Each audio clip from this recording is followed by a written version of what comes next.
First of all, thank you to SideFX for bringing us here and giving us a chance to talk to everyone about this project we love so much, and we've had so much fun and challenge making.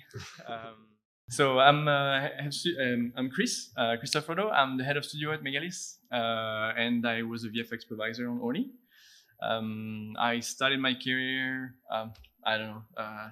15 years, 18 years, 20 years ago, I forgot. But one thing that actually happened today that was completely unexpected is the person, thank you.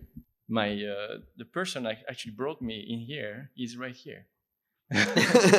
And he gave me the chance to be in CG, so it means a lot to me. So thank you.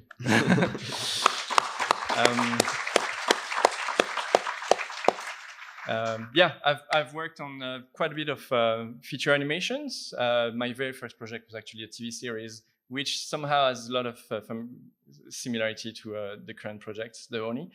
And then I worked in a few places, in ILM, in Singapore. So I did a bit of live action. And then we made our own company, which we will talk a bit more after about, and where we've been doing a bunch of different stuff. I've been an FX artist actually for most of my career, as well as doing a lot of pipeline. Naturally I grew up. What about Jeff? So my name's Jeffrey Dillinger. I was a DFX supervisor on ONI, but I'm the head of CG at Megalis, is what my name card says. I actually started my career in 1999, and the very first project I worked on was Castaway, and I did the effects simulations using Houdini 2.5.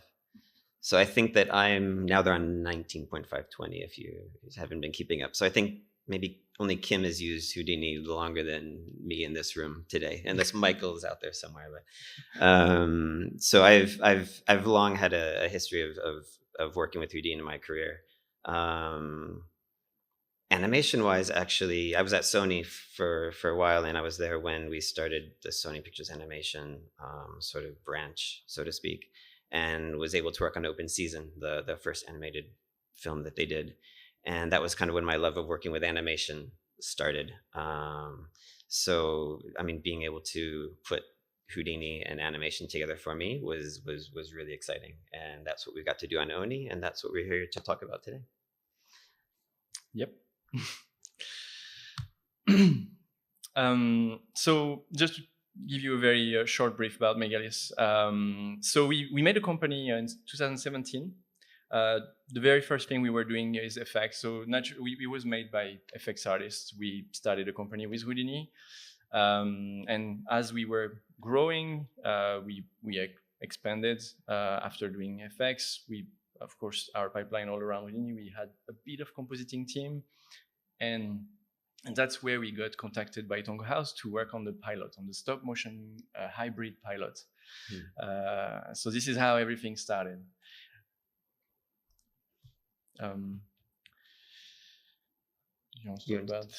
Yes, I'm sorry. We have a few of the very original design, and only started as a 2D project, then turned into a stop motion project. So we are going to show you a few images of what it was. Yeah, I think Chris and I love to talk about ONI. We've had the chance before at both SIGGRAPH Asia and SIGGRAPH in North America last year. Being that we're at Annecy, we can't help but kind of want to show some fun animation. Some of the early tests that Dice did himself, a lot of 2D tests, and when you watch these, I think you can't help but want to work on the project that this is going to become. So we were super excited when we were approached, even though at the time the characters were going to be done by in stop motion. So Dwarf Studios, which is based in Tokyo, Dice really likes working with them, or really wanted to work with them. And so initially we were just going to do sort of background effects compositing and kind of, the CG stop motion hybrid.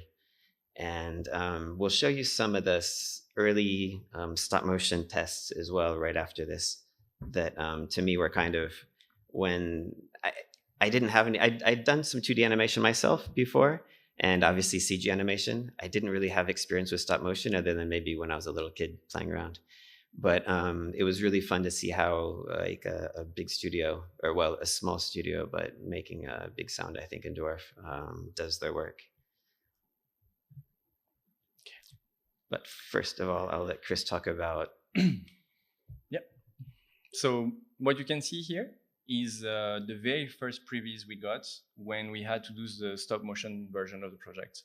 So stop motion, we didn't do this in Megalis. We worked together with Dwarf Animation Studio. So it's not the one that you may know from Montpellier. And it's an actual stop motion studio in Japan. Maybe you have seen on Netflix we were doing Ridakuma and Kaoru. Like this might be more famous. And so this is what Tonko House produced actually to get going and plan for what the stop motion test would be like, to get a sense of what it was. So that was like the simple static sky sequence. This is the more complex sky sequence with obviously like a lot more difficult to get done in VFX. Sorry, in stop motion. And this one here is like an interior. So each of them had a specific goal. One, to figure out what do we do with the simplest kind of shot? What do we do with the shot with a lot of VFX? What do we do with the shot with the closed environment? And so you can see that this is the original room. The very, very first ever previs done for the room. If you have seen the show, actually, how many of you have seen ONI? Yes. All right. I'm so sorry for those who didn't see it, but you're probably going to see some spoiler today. But it's your fault. Yeah, so you can see that from that previous set, so someone called Funaki-san, she actually worked for Ghibli for many years. And so Ghibli, sorry. And so she's amazing. And actually, she was also on the Full CG show where she designed. I mean, she was as a consultant helping designing things. And you can see that from that previs, what it became. And that was just really a tiny little set. I don't know if it's easy to find online, like what it looks like from above, but that looks amazing. It's pretty small. It's like this, but the amount of detail in there it was amazing. So receiving these images to work with, just to start with that was awesome. Yeah, I love the different textures. Like to me, the pillow, which we ended up getting to make the CG version of, was really fun. It's like this stitched together, like little pieces. I think everything in the house was very. It's not like he went to a store and bought like 6 of the same spoon and stuff. It's very much like what he kind of gathered, and you get the different texture between the rock and the wood, the cloth, and yeah, it was kind of a fun set to get to work on eventually. So this is the stop motion test that I was talking about, where you can see kind of how character animation is done with a puppet, and the rigs that they built. It was surprising, these like kind of hidden rigs kind of behind the back, but how they were able to manipulate like the cloth. Like you can see when he's like banging the drum, like there's moments where like the cloth kind of like lifts up and falls back down. This is a great angle to see like ONI jumping, and I mean obviously you're gonna have to paint out the rig later in some cases, which we were going to be the ones doing. But to me, this was really exciting. The idea of working, with like this kind of content, but us providing just the CG. And I think that hybrid. I know there's a talk tomorrow morning, 9 a.m. Here about kind of the CGI stop motion hybrid, and I would even bring 2D into it as well. I know if people got a chance to go to the Spider Within talk yesterday, Claire, the VFX Supervisor, and talked about. In order to achieve the lightning, the only way they found that they could do it was through like a 2D, CG hybrid. And I think it's nice that these different forms of animation can be brought together because they all have their strengths and weaknesses. And in this case, stop motion, like you have these characters and you feel like you can reach out and touch them. and feel like the materials that like their skin and their cloth is made of. So yeah, we were excited to provide the CG for this project at the time.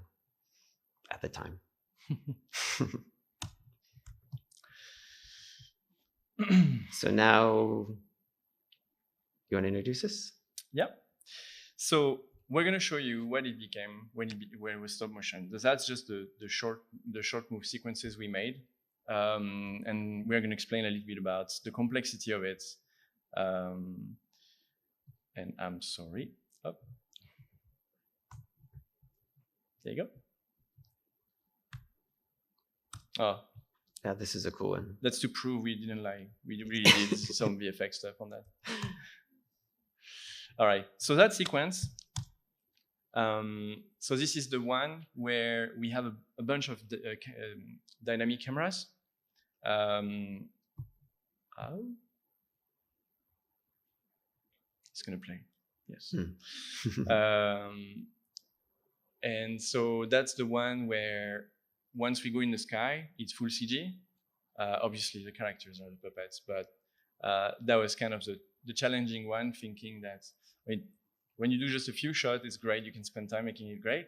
When you have to do a lot of them, you have to consider the fact that there's a lot of problem that comes with those puppets. And I mean, you take, for example, the crazy hair they have on the blue screen, the fact that you don't really have the ability to track sets so well, like the green screen and all these things are not the most ideal. So this was like the challenging one to get out, and this is what we did. I don't know, 4 years ago at least, maybe 5.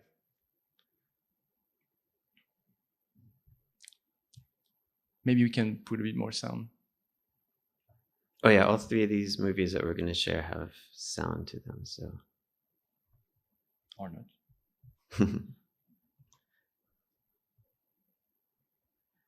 There was sound at the beginning, though.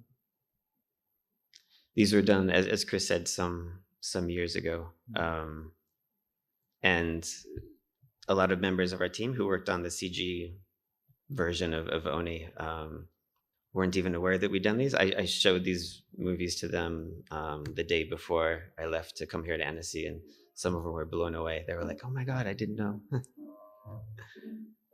That was amazing, Dad. Let's do it again. Come on. I want to make thunder. Woo. So this one is also, the cloud is also CG here. Hey, I'm big enough to do it. But this sequence was like the type of shot which have like static cameras. It's important for the rest.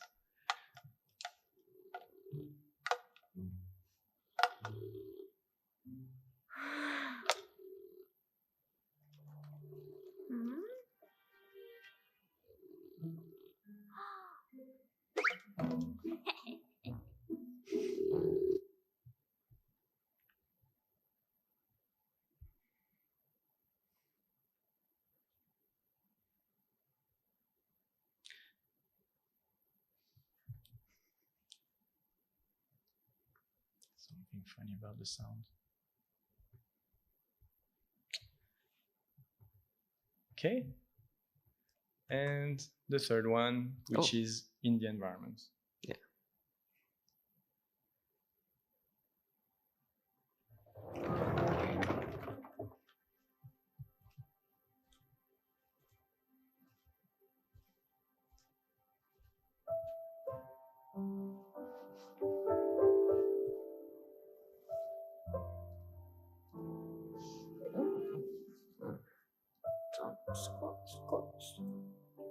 I'll be the best thunder god.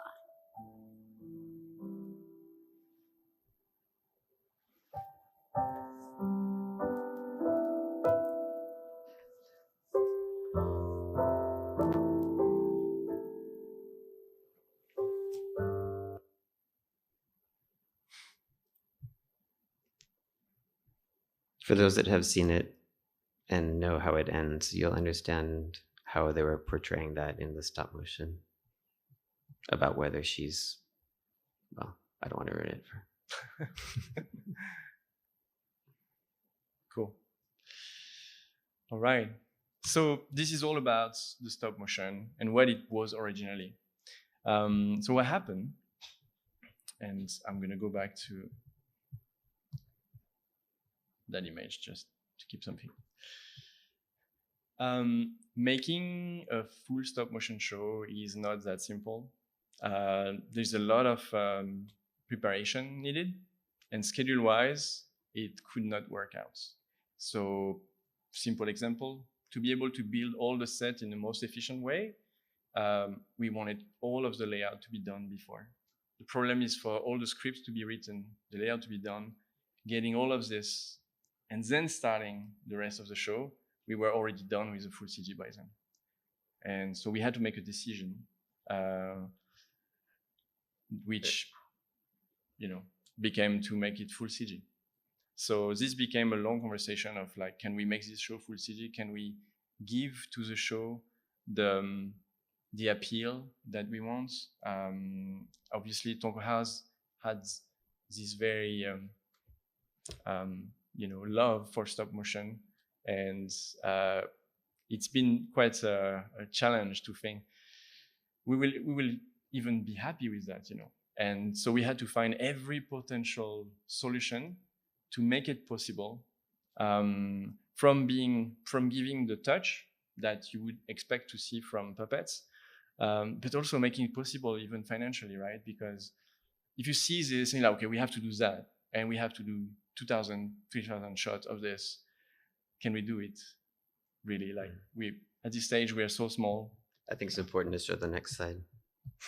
And this is what we can go through. So at the time, Megalis, which was this studio that had, gotten some effects work and was approached about this because they could do clouds in compositing. Suddenly the idea was like, well, this is going to be full CG. Could you guys do that? So there was no asset department, no asset artist really at the time. One. There was one. And we had to make 2,000 assets. It was a really daunting sort of task, but as you can see, it was such a project that you wanted to be a part of, and Megalis wanted to be a part of it. So they just decided to go for it. Yeah. So I mean, at this stage, we're very small. We barely have much machines. It's a very long show, and on top of that, we still had to prove to Tonko House and Netflix we were able to do this. And what we did, we first built a little CG pilot. So you can see that what Robert Kondo is one of the two founders of Tonko House, who is Dai Tsutsumi, the director. He made a package for a small little short. And so we got this kind of design, obviously with a reference, and that was like kind of putting us in production. Like we were, okay, this is the kind of thing we will have for this show. We have to figure out, with the material we get, are we able to do the show? Do we need more? Do we need less? How simple can we make this show? So you can see that Robert Kondo actually has amazing, he did this in just a few days, all of what you're going to see here. And what he did, he actually analyzed how trees were made, how moss was made, like even the ferns, you see some explanation. I think for those of you who actually do this professionally, you can appreciate that it's not often that we get that sort of materials. So, while we maybe have made the CG of ONI, obviously, getting those things make it a lot easier. Not that we didn't do anything. To even hear a vision of like how the moss could be. Like the moss is like this bed of things, and like with multiple layers, etc. This is Yakushima. It's an island in Japan that might be famous for some through Princess Mononoke. So we will talk more about it. This is the actual shot we made, and this is the result. So this is the first. We've spent a month to do this. We made our first CG character. We made an environment in Houdini. Of course, everything is done in Houdini. And this is what came out.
Thank you.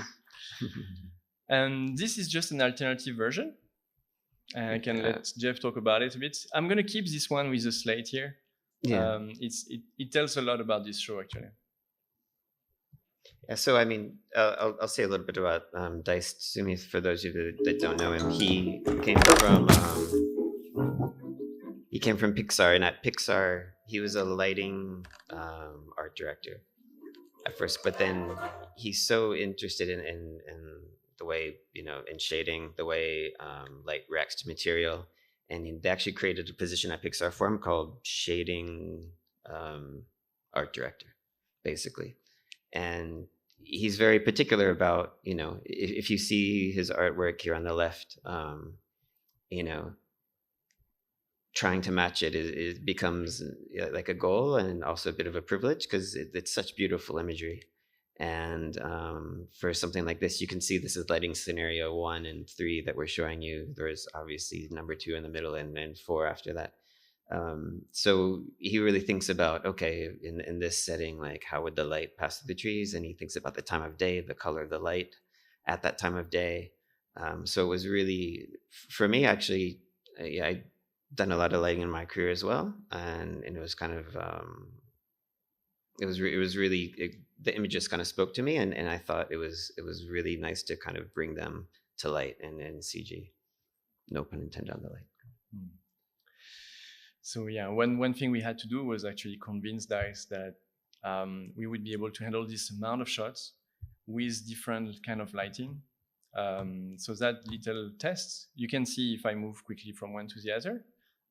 That was the front lighting and the back lighting. And so the idea was like, how easily can you produce this different type of lighting?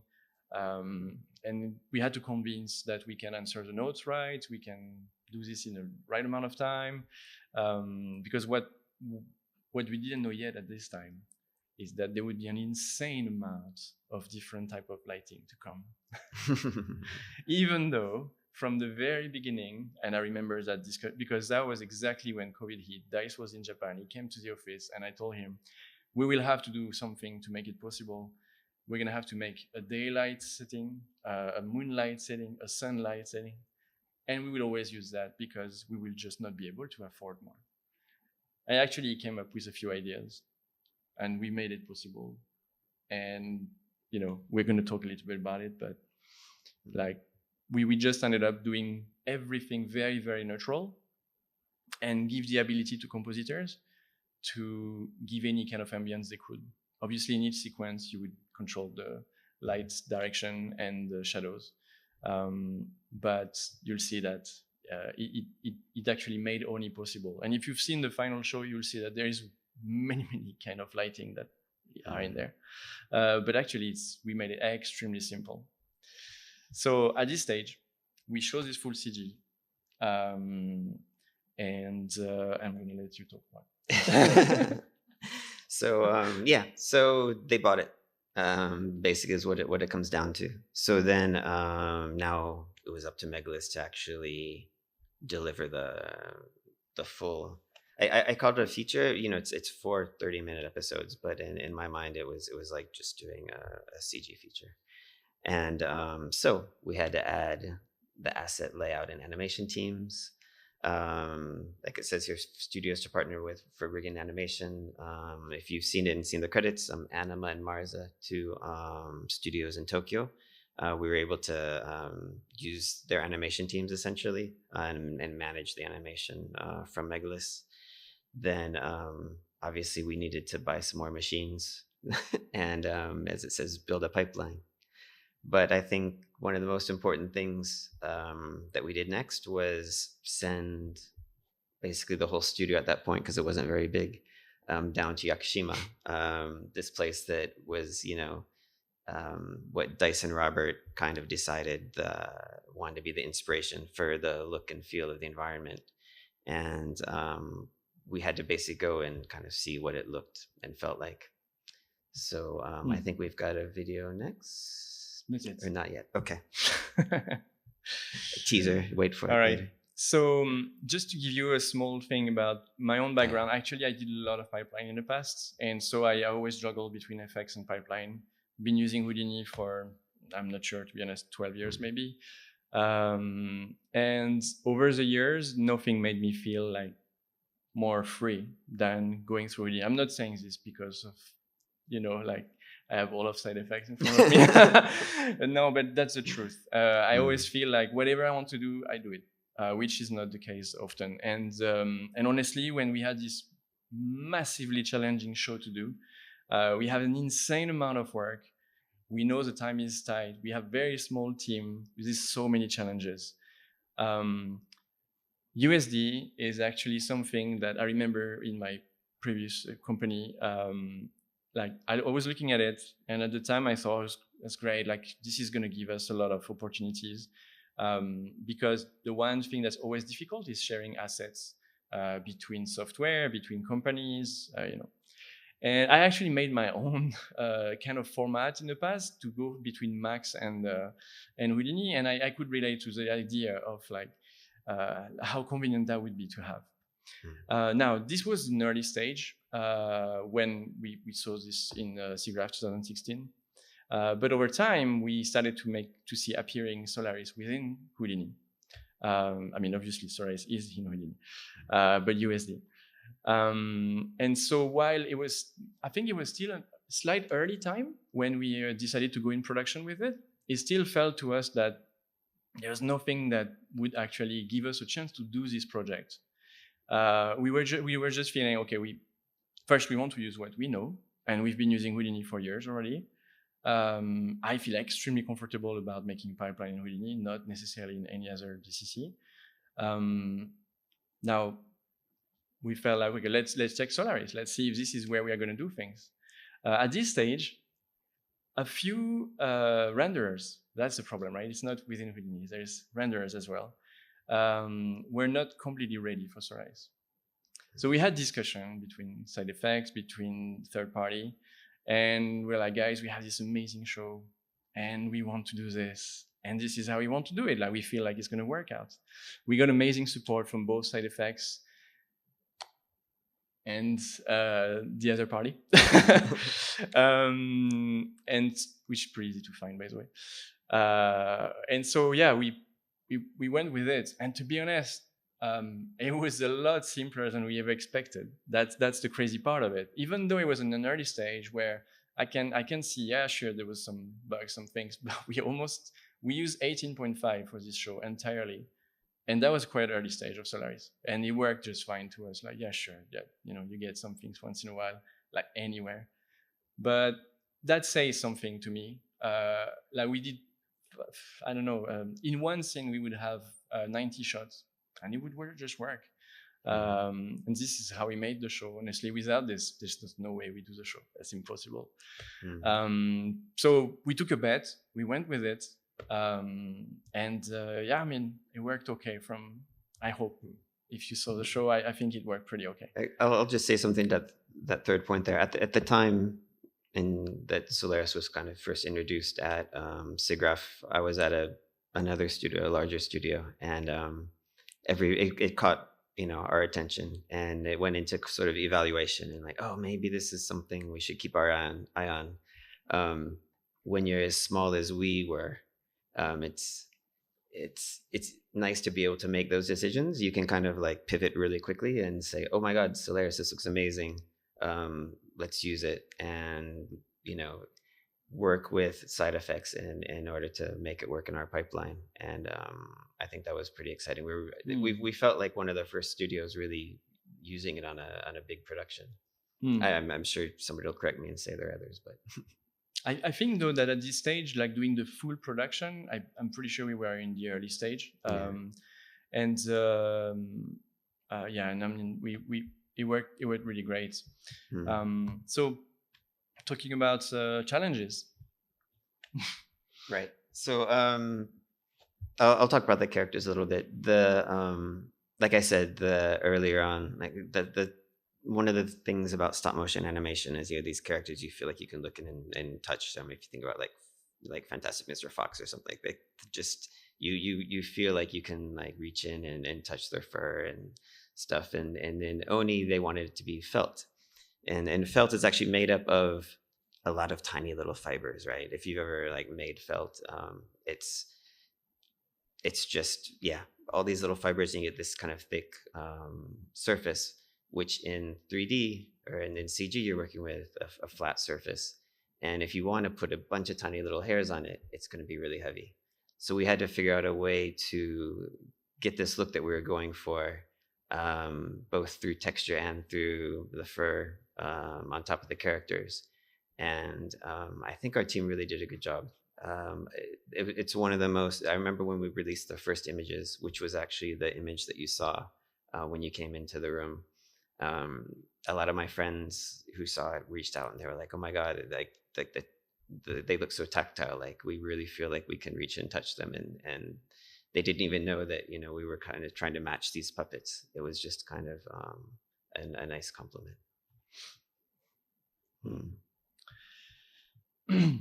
So actually, let us show you a little bit about the character Naridon. So at this stage, what we get is we tried to go through, like, even though it was a series, we really had the full package, getting any kind of poses, any kind of design, front and back. We did our animation tests, looked for the style. It was very difficult because we have to decide, okay, that was a stop motion. Do we want to be like, exactly doing like stop motion? Or do we want to find a style that pleases us? And that's, we went definitely in somewhere in between. You can see a bit what it looks like. This was actually going to be the original opening sequence, or opening title sequence, I should say, for each of the episodes, but ended up getting scrapped, and now you can only see it here. Sorry, that was not supposed to be. Oh yeah, it is. Yeah. Spoiler. So yeah, as you saw, we had some like different variations for him, for how like adding dirt to his body over the course of the film. And yeah, you'll see a little bit later how we did that. Cool. Let me go back to the slate. So while characters is a complex work, we also had a lot of environments. I think 25 sets we had to make.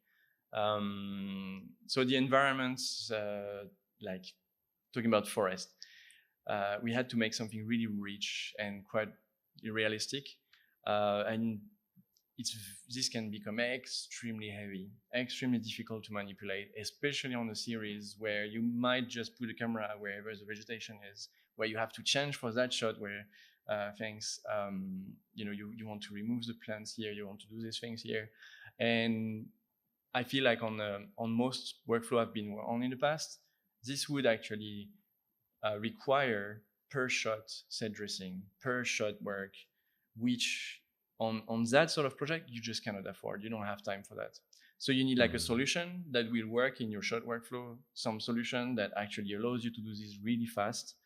And we will show a little bit how we make that work on the multi-shot context. Right now, I'm just going to show you a little bit how we worked on our environment. We forgot we had a few more turntable to play.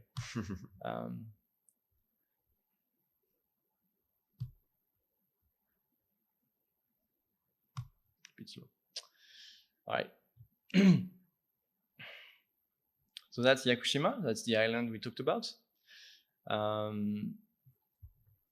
If one day you get a chance to go there, it's quite amazing. It's famous for these cedar trees that you only find on this island. There's one really old. Most of them are over 1,000 years old, and they have restrictions on cutting them down. So you can go there and see these amazing old trees that take these crazy forms. This actually is the very, very first concept for the set that we got. This shows we had a major problem to solve, is how much procedural work would satisfy the direction. So we got this big sample, and we're like, okay, out of that, let's find the equation that will give us the possibility to make any of this. And so some of that you don't see in the show. Like you don't see a lot of side houses. You see some, but it's kind of hidden. But so, you know, we try to figure out, okay, this is how the vegetation is. What kind of setup we can make? Procedural setup, of course. So you're gonna see like how we made our trees. So this is like trying to think how the trees are made, and this is it's not in Solaris. But you know, this is like the very first base we made, where we just had this setup to build on trees. And one thing which is crazy in this island, actually, when you go there, you find trees that you would just think like, there's no way this exists if you see it on an image. Like some shape, the way the trees grow, the way they even fall. They split, they get back together. Yeah, exactly. And so we just try to make a setup that would just work fine for that. It's pretty simple, just a few curves, and you can see like multiple curves makes this tree, and it just looks like Yakushima. So yeah, that sort of thing is totally, it does exist. Then we have like a bunch of procedural setup to kind of create roots and moss. So that was, I mean, all of this was essential for us to be able to make all of this shot in different places. The way we put the roots on the ground as well, I mean, everything was procedural. And also, you know, a lot of artistic control, that was essential. Obviously, we never want to just assume it's going to be like that. We know that there is some artistic control that's needed. You can see here, you can actually draw wherever you want some roots. You can also see that there is some kind of communication between trees, like the way the roots go from one to the other, they kind of avoid each other. This is how we were painting our vegetation. That is in Solaris. So what was great, so we made our massive asset library. So we made hundreds of assets. And so once we had this running, the only thing we had to do is just feeding it to Solaris and just paint the thing we wanted, draw our environment, make the setups we needed. And the result is what you may have seen. Yeah. One thing about Yakushima, I mean, the moss was like, when you go there, like moss is everywhere, and it's a really big part of the feel. And going back to the talk about felt, I mean, it's expensive to make all these like individual the vegetation that makes up the moss and gives the feel. But we couldn't really cheat on it. You might see a lot of projects where they would do the moss by painting, it is a green texture on the tree. Or like, going back to the hair, you might see, times that people use mesh to represent hair. But we really felt like we'd be cheating the project if we kind of took that easy way out. So we did things the hard way. But we really think it paid off. I mean, like what you see here is, really trying to recreate exactly what we saw in the imagery when we went there. And, what we felt like when you're like, hiking around and touching the trees and touching the rocks, and they're just, covered in this like wet moss. This was actually the setup that was made for the CG pilot. So it was in very early stage, but we had fun doing some stuff with that. You can see a render after of the growth.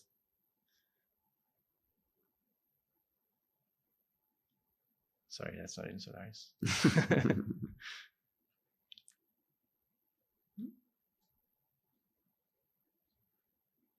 yeah, so we made some setup to. It's funny, we were talking about it yesterday, but to kind of drive wherever the moss would actually grow, wherever the sun was coming from, you would actually get a bit of burn color. We just try to get all of that running through the set. Yeah, you can see the results are. So all of this, almost all of this, was very procedural. We would just paint a few zones, and this is what we would get. One challenge for the animators don't see the set dressing when they're working. So from an animator standpoint, it was kind of a mix of having to maybe sometimes clear out some space for the the characters to act in, so to speak. But yeah, also give the animators enough information to be able to work in the scene. So speaking about assets and how we fed our set dressing. So yeah, we mentioned earlier we had one asset artist when we started the show. We ended up adding 7 more. So we had 8 asset artists and about 2,500 assets to do. So it was a lot of work, and a big thing that made it possible was being able to work in one scene and do a lot of assets at once. So as you'll see here, these are it's a cutlery asset, but then there's all sorts of variations of that. So being able to give one artist the chance to work in their scene, their looked up scene. And what's that? Sorry, no, never mind. There's sound. Oh, right. Sorry. So you'll see really quick kind of how we authored the USD for the assets in Solaris. We can probably skip through a little bit. It's gonna go. So just one thing is we also had to learn Solaris at the beginning of this project. Yeah. And so you can see here is basically us doing the first assets really.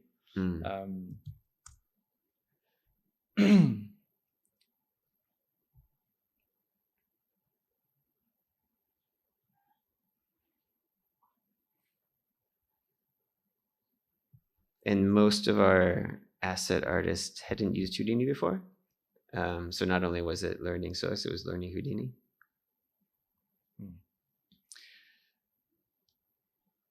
Yeah. So each basically any single geometry would come with its textures automatically, and then we would just start authoring all of this, and you can see we get some type of bottle, some type of bucket, this is props for the house. We didn't want to start having folders of thousands of assets, so we made pretty good use of the variants for the show.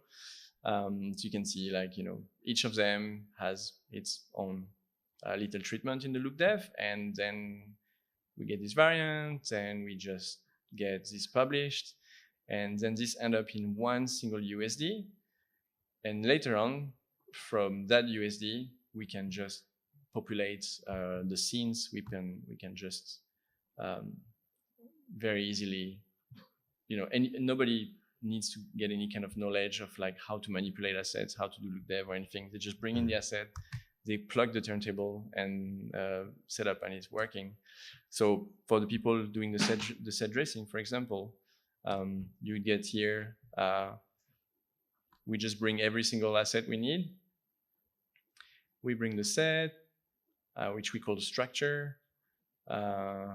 Then we bring the few little assets we need. Then we just populate. This is very early stage of how we were using Solaris, but to us, that was a time where we decided, that was just 2-3 months after we started using it, and we made the whole pipeline. So, we had all of this. We tried that. We actually brought this USD in another software to make sure that animation could use that. That was working great. And this is how we did the 25 other sets. Yeah. And to give you more about, this is all the set dressing done within Solaris. So this is going to a further stage of using it, because then now we have plenty of different type of assets we use, spreading things, using all of the setup you've seen so far, creating all of these sets in what we try to be the most natural way, within the time constraint, obviously, as we always have. Yeah.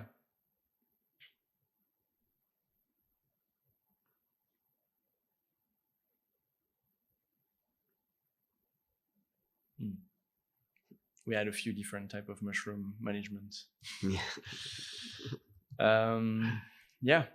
So.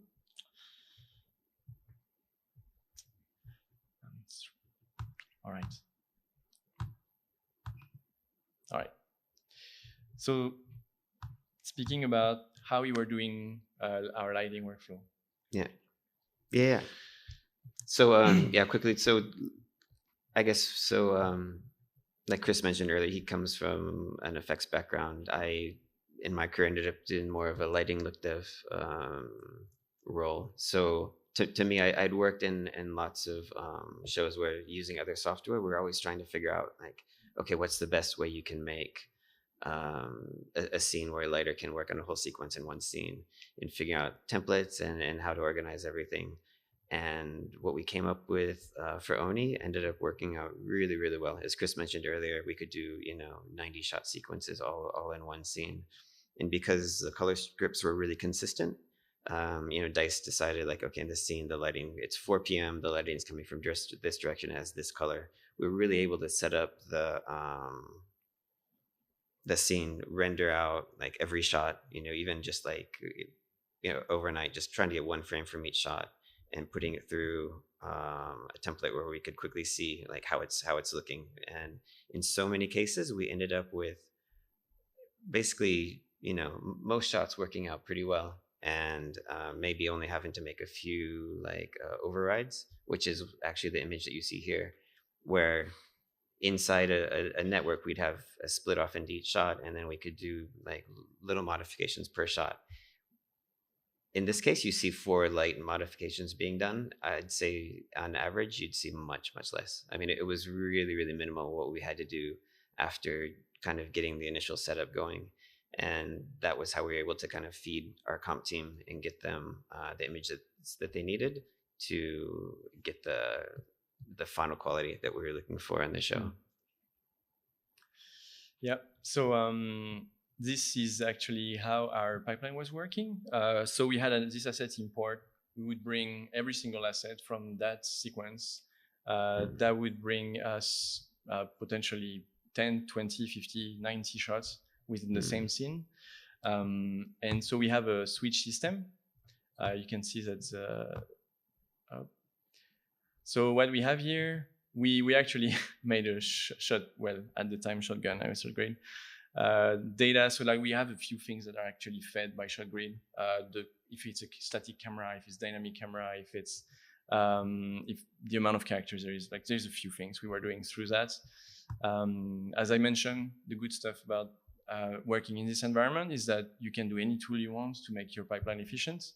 The way things would be is you would bring your look dev, so respose of any single asset, set the variants, and then bring in whatever information comes from animation. That might be a Maya file, a USD file coming from the animators from Maya, where they actually maybe hide some assets, they did some modification, sometimes animated even something in the USD, and that would actually just all go through here. We apply whatever comes from the USD to the asset, and each single asset would be like that. Now, what happened here, if we go a bit further, is that within each asset, you would get that little guy here. And this is every single shot in a node. So at the time, that the most efficient way we found to do this was to get this multi-shot context where basically there's a little menu here that I had earlier open. Where you would just, okay, I want to work on that shot now. This is what I want to see render. And so the way it's built, we would just simply get this switch triggered. And we have this context, activating characters, activating dressing, etc. So this is all of our asset, right? And then we made a little system of templates where we would get like lighting templates, set dressing templates, So all of the set dressing, like you've seen earlier, would actually be recorded in a template. We would bring this in. So people would start from that. And as Jeff mentioned, we would have this override system that we're going to talk about after. The way we render is we made this dispatcher where you're going to see on the right side here, it would automatically, so first it's getting a few data from our database, which is like if it's static, if you render which frame reference, etc.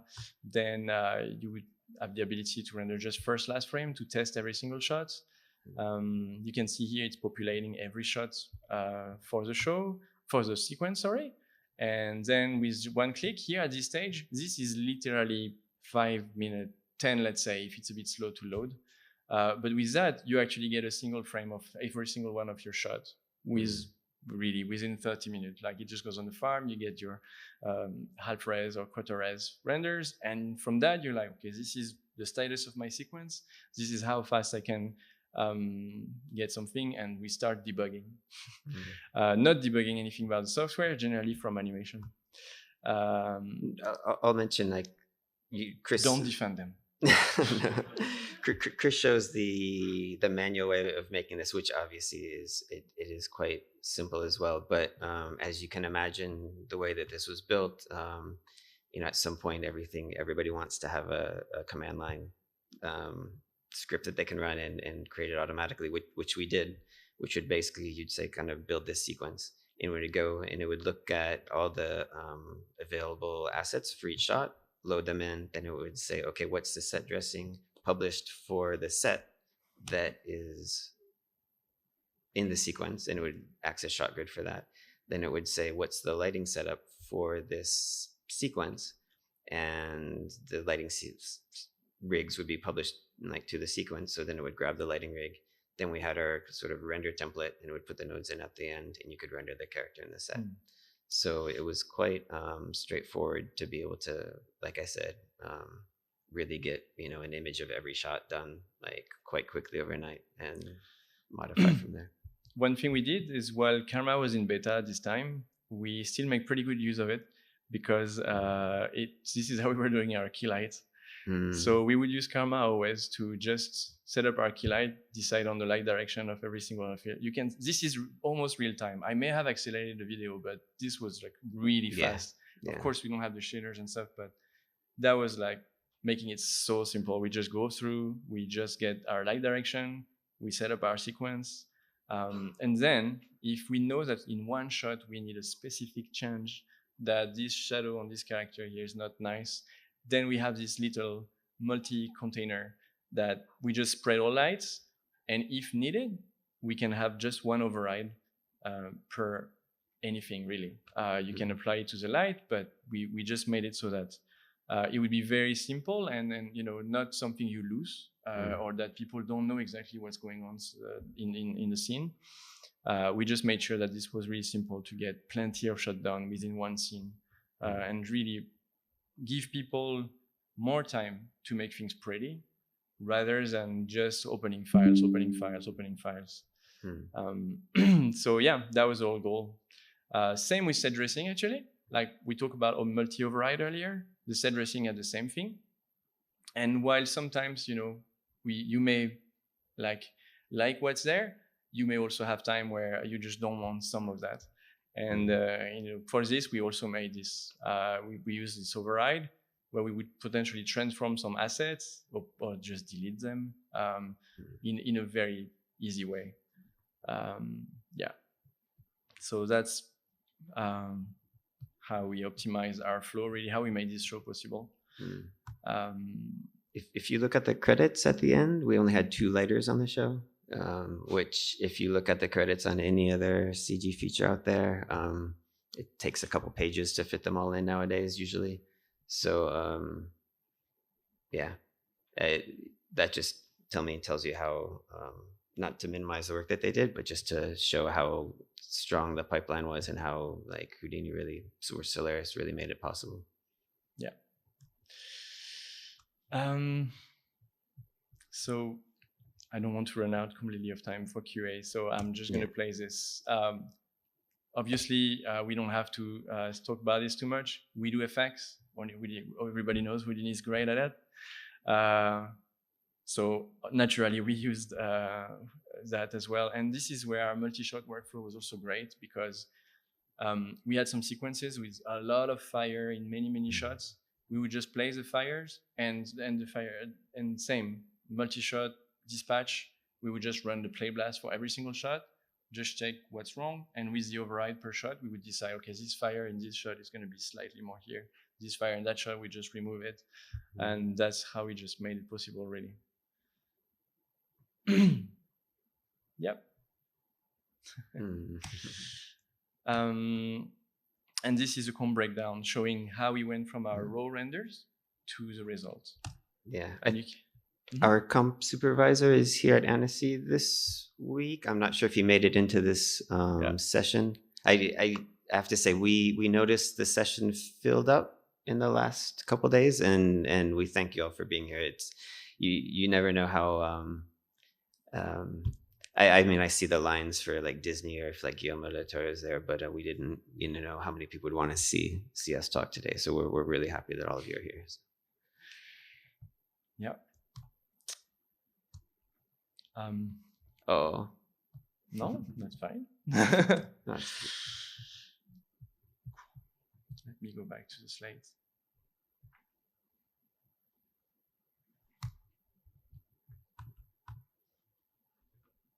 The wiki page. I'm sorry. Chris is going to bring up a slide pretty soon that I think was pretty funny to share. We talked earlier on about how there was a decision whether it was going to be stop motion or the stop motion CG hybrid. Eventually, we did full CG. When ONI was released, as you do, sometimes you read a few reviews, and there are a few reviews here and there that kind of made us chuckle. That I remember there was one that said, you may actually think this is CG, but it's actually stop motion. And I double-checked this last night. I took the screenshot a while ago, but I double-checked last night, and the Wikipedia page still says that it's a hybrid as well. So I think that we actually accomplished what we set out to if we were meant to make it, give the stop motion effect, but in CG. So it was a compliment. All right. That is it for today. Yeah.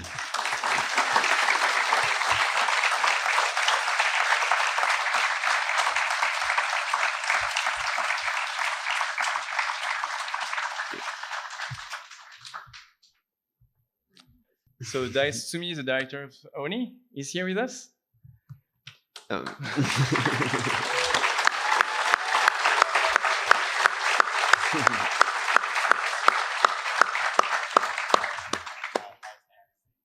Hello. Yes. Oh yeah. All right. So this is Chris's first time at the Annecy Festival, not at Annecy Town, but Annecy Festival, right? And I came. My first time was last year to come hear Dice speak. I don't know if many of you were able to go. He was presenting ONI as a work in progress. And this year it's up for award consideration, episode 4, I believe. Yeah. So yeah. So we're looking forward to finding out on Saturday how it does. But Dice couldn't make it to Annecy this year, but we thought we would include him in our Q&A in case people had questions that he could help us answer as well. So yeah, Christopher, if you want to offer the mic to anybody. First of all, amazing presentation. Thank you so much. Thanks. Thank you. Very, very cool stuff. So we're open for Q&A. Do we have any questions? Oh, right in the front. Excellent. Hello. Thank you so much for the talk. I haven't watched the show yet, but already a huge fan because I was also at Robots FMX talk as well. I have 2 questions. First one is, you guys had to deal with 2,000, 3,000 assets, and did you guys use any other tracking system for that? That's first question. Second one is what I noticed when I look through the artworks that you guys presented, like dice and what Robert could provide was so spot on and very accurate and like so precise that this is something that doesn't normally happen. It doesn't always happen on production. Let me put it that way. So if you guys were to be dealing with the creatives who are less precise in the color descriptions and also like the mechanics of the trees and so on, do you imagine that you couldn't have kept the kept everything in one scene, or could you have still done the overrides with the USD and that could have kind of pushed through the whole process? You want to answer the first? Yeah, remind me the first question in 2 words. Asset So tracking. first, Yes, asset tracking. Yes. So yeah. We've been working in big companies before as well, so we kind of like got these few tools like we are used to. We did try a few more and even making our own, but it felt like we don't have time for that. We use ShotGrid basically to get all of our tracking done. Now, within these thousands of assets, you get like 10 variation of leaves and all these things. So you also get this naturally tracked by even the structure of how you solve you just sort things out. I can let you talk about the art. I want to say, I mean, there's actually a book called The Art of ONI, which I can highly recommend. But we had probably, I don't know how many hundred, we had color scripts for many, like each sequence had multiple color scripts and they were matching the shot. And in so many ways, like I kind of mentioned earlier, you really wanted to kind of like hit that mark because you knew then it was going to be a beautiful project in the end. We took all the color scripts that we want and we printed them out and we put them around our office at work, and they're still there. There's like, it goes all around the office and it's about 3 or 4 rows high. Everybody who comes to our office, like we have, lots of outsiders coming in, and everybody, it's the first thing that they stand out. They, a lot of them know ONI and they feel like they're in this like museum of ONI with all the color scripts around them, which I think, yeah. But yeah, to answer, yes, it made it much simpler. You're absolutely right. Yeah. It's not common to get this kind of detail and thought. And I think I even heard Dice saying that himself about Robert's design. I'm going to let Dice talk about it a bit. Yeah, I think obviously, both Robert and I come from big studios, art directing, and we know how important it is to provide clear vision and directions. We do our best. So it's not like, I think our approach to creating concept artwork, whether it's color script or, background design or character design, and we don't just provide drawings, and we really work with our, production artists like CG modelers or the lighting artists or the comp artists or the animators. Hopefully our ambition is to talk their language, so that we don't just provide artwork and just match this. We hate doing that. And I think one thing that we thought was very successful with ONI was because we had we had basically television budget to do the quality we were hoping to do. We made sure that everybody can chime in.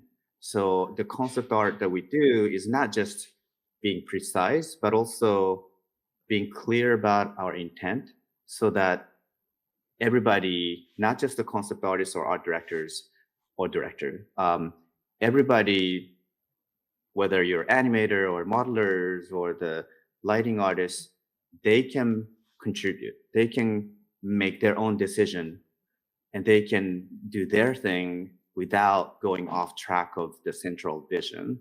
And I think that's something we were very conscious that it's not just about, okay, just do this. We created this artwork and just do this.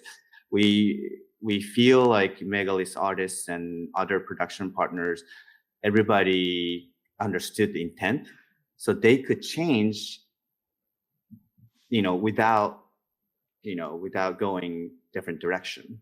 If that makes sense. Yeah. Thanks. Cool. Thank you so much. Thank you. Any other questions? At the back.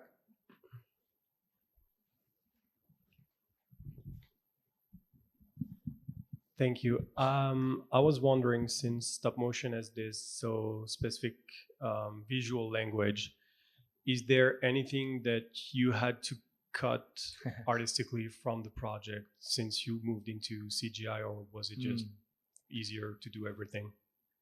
Yeah, that's an interesting question. I think we probably all both have like some answer. One thing that when we started, I think we were kind of like defining how close are we trying to get to a stop motion. And I think I will talk Dice a bit about the animation style. For my personal, this one story that I just told yesterday. At the very beginning, I was really excited about one thing, was to actually do some kind of procedural noise in the character to kind of pretend that, you know, when people do stop motion, they just put their finger everywhere. And you kind of suddenly see from at some points, you see like things jumping, the hair are jumping here and there. And I really wanted to add this originally, but I think we stopped that pretty quickly. And so as the same, like when we first did the first test and of animation, I think we tried to mimic stop motion a lot, but I think Dice didn't feel this way. Like, it's not like it's necessary to do this. Let's just find the style we like. I can let you talk about it a bit more, Dice. Yeah, exactly. And you know, I think, as everybody knows, and maybe you guys talked about it in your presentation, but this project started as a stop motion project. And when we switched to CG, our ambition is not necessarily to try to replicate stop motion. And I know it looks like it, everybody thinks that is, but there's a big difference between we try to do stop motion versus we try to do what we liked in our stop motion version.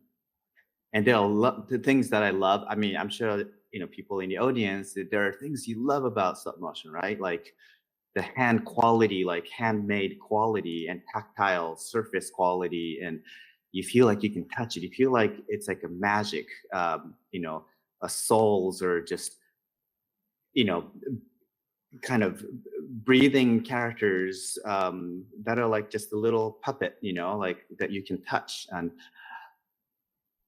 I love that part of stop motion and charm of like the limitation that it's not perfect. I think it's always something that we struggle with CG. And, you know, even when I was working at Pixar, that's something, it's always difficult. Everything just, it feels a little too perfect for human touch. And that's something we went for. But there are also things that stop motion, especially, again, I hate to talk about budget, but, you know, especially with the budget and schedule we had, there's a reason why we had to give up on stop motion, because for the type of epic story that we were trying to tell, it just became impossible with the budget we had. There are things that we can do better in CG, and it's really like trying to find what we loved, you know? When it comes to animation style, it wasn't necessarily like, okay, let's just do stop motion style. But what we loved about stop motion animation is that feeling of it's limited. It's not, it doesn't have to move like super smooth and flowy Disney style animation, which I love, but not, you know, everything doesn't have to be Pixar Disney style animation, right? So we felt like we could embrace the limitation of our schedule and budget. You know, we had to hit like, what is it, Chris? Like we have to hit 6 seconds a day, something pretty aggressive.